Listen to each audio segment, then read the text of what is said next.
자, 이번 주제는 유산균이에요. 유산균 네. 섭취. 저도 많이 챙겨먹고. 네네. 근데 자연식이 가장 훌륭하다 이런 얘기가 있습니다. 네네네. 그거 어떻게 생각하시나요? 자연식이 훌륭하다. 뭐 자연식으로 충분하면 드실 필요는 없는데 자연식으로 충분하지 않은 환경에 노출될 시기이기 때문에, 그리고 잘 생각해 보시면 요즘 사람들이 발효된 음식들을 거의 안 드세요. 분명히 유산균을 섭취하는 게 굉장히 이롭고 되게 중요한 부분인데 현재 환경이 유산균이 있는 음식들을 드시는 게 쉽지가 않다. 저는 그렇게 생각하고요. 예를 들어 자기 섭식이 매 끼니마다 아니면 이제 하루에 한 번 이상 발효된 음식을 충분히 드신다고 하면 유산균 섭취가 굳이 필요하지 않을 것 같습니다. 근데 내가 맨날 인스턴트만 먹고 발효된 음식들을 거의 섭취하지 않는다고 하면 당연히 그 습관을 바뀌기 쉽지가 않죠. 바꾸는 게 제일 좋기는 하지만 그렇지 않다면 유산균을 정제 형태로 드시는 게 가장 바람직할 것 같아요. 아, 그러네요. 생각해보니까 요즘 과거와 달리 인스턴트 식품, 또 햄버거 맛있는 거 참 많이 나와요. 네, 그렇죠. 그래서 상대적으로 김치, 그 된장 이런 된장, 걸 안 먹게 되는 것 같습니다. 그렇죠. 생각해보니. 네. 그래서 이제 말씀은 즉슨 음식으로 보충이 안 되는 유산균을 우리가 먹는 알약이 됐든 뭐 가루약이 됐든 이렇게 보충을 하는 것 같은데요. 네. 그러면 음식으로 얻을 수 있는 유산균 종류와 뭐 그런 장단점 같은 것도 있을까요? 종류까지 뭐 디테일하게 다 설명드리긴 쉽지 않을 것 같고요. 어쨌든 이번에 코로나도 그랬고 메르스 때도 그랬지만 한국 사람들이 좀 반응도가 되게 좀 훌륭한 편이었어요. 그러니까 중증 질환자가 좀 적은 편. 다른 사람들이 한국 김치 뭐 이러면서 이제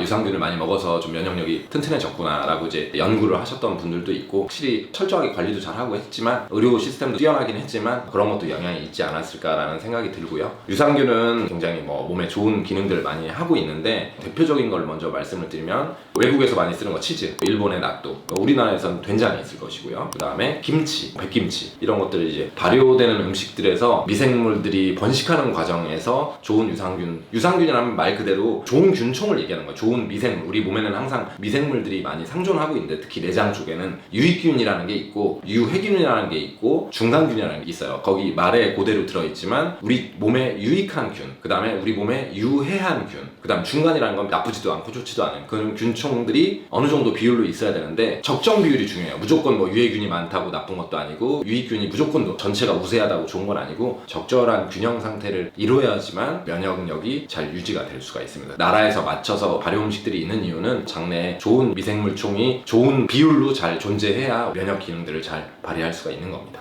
아, 그럼 김치 잘 먹어야겠네요. 근데 요즘에 만들어진 김치 같은 경우는 오래 유지하려다 보니까 아무래도 보존제 같은 걸 또 사용하게 되면 뭐 연구가 딱 돼 있는 건 아닌데 유산균 총이 좀 죽지 않을까라는 생각이 좀 들어요. 공장에서 만들어지는 음식들은 부족할 수도 있을 거라는 생각은 좀 듭니다. 아, 공장에서 나오는 거는 아무래도 유통기간을 오래 유지를 해야 되다 보니까 요즘에는 엄마가 해주신 김치가 먹기가 참 힘들어요. 어렵죠. 예, 그래서 어쩔 수 없이 네. 차선책으로 영양제로 섭취하는 것 같은데요. 네. 영양제 고르는 방법 뭐 이런 거 얘기하면 좀 그럴까요?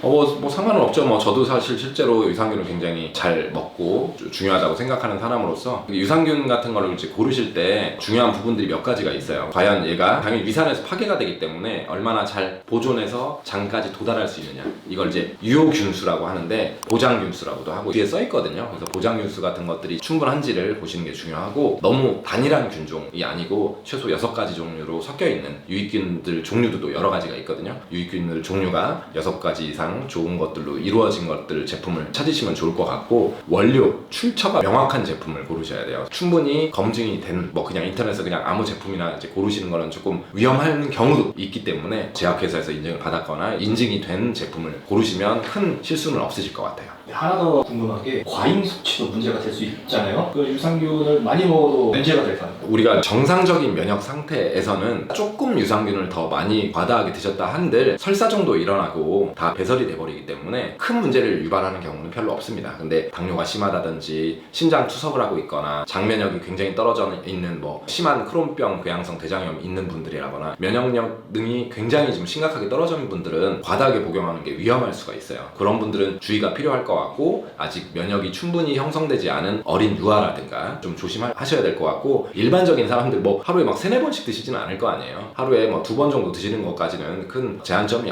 있지는 않고요. 제일 중요한 건 장기 복용이에요. 태어나면서 엄마의 미생물을 먹고 이 출산 과정에서 형성된 것들이 쭉 가는 경향이 있는데, 연구 결과에서는 굉장히 오랫동안 변화가 일어나지 않는다고 돼 있어요. 식습관 노력이라든가 지속적인 유산균 복용을 했을 때 7년 정도 지났을 때 유의한 변화가 생기기 시작했다라는 보고가 있기 때문에 일반적으로 우리 사람들 급하잖아. 한두 달 먹으면 좋아져야 되는데 안 좋아지잖아요. 이게 사실 장기가전의 문제이고 우리 몸과의 공생관계에서 균총의 비율이 정해지기 때문에 식습관도 굉장히 중요하고 평소에 꾸준하게 드시는 것들이 굉장히 중요할 것 같아요. 또 제가 제일 중요하게 항상 말씀을 드리는 거지만 약을 먹기 전에 항상 중요한 거는 독을 해소하셔야 돼요. 맨날 술 먹은데 간 좀 보호하고 싶어서 간장제 드시는 게 얼마나 큰 효과가 있을까요? 음주를 중단하시는 게 제일 중요하죠. 미생물총을 죽이는 행위가 있어요. 대표적인 게 항생제를 복용하시는 거, 그 다음에 위산 억제제를 너무 장기간 복용하시는 거, 그 다음이 음주. 우리 이번에 코로나 때 많이 썼잖아, 알코올. 왜 이걸 쓰겠어? 독성이 엄청 강하니까 균을 다 죽여버릴 수 있기 때문에 알코올을 쓰는 거예요. 그러면 이거를 여기다 집어넣어서 대장균총한테 가면 얘네들이 살아남지 못합니다. 그래서 알코올 섭취하는 거 굉장히 대장균총에 해롭고요. 항생제, 위산 억제제 먼저 중단하는 게 가장 중요할 것 같습니다. 이런 나쁜 습관을 제거하고 유산균을 장기적으로 복용하셨을 때 좋은 유산균 총이 증식이 될 수가 있겠습니다. 네, 오늘 정말 좋은 팁 같은데요. 말씀 감사합니다. 네. 궁금하신 내용이 있으면 댓글 달아주시고요. 오늘 내용이 유익하셨다면 구독, 좋아요, 알람 설정 부탁드리겠습니다.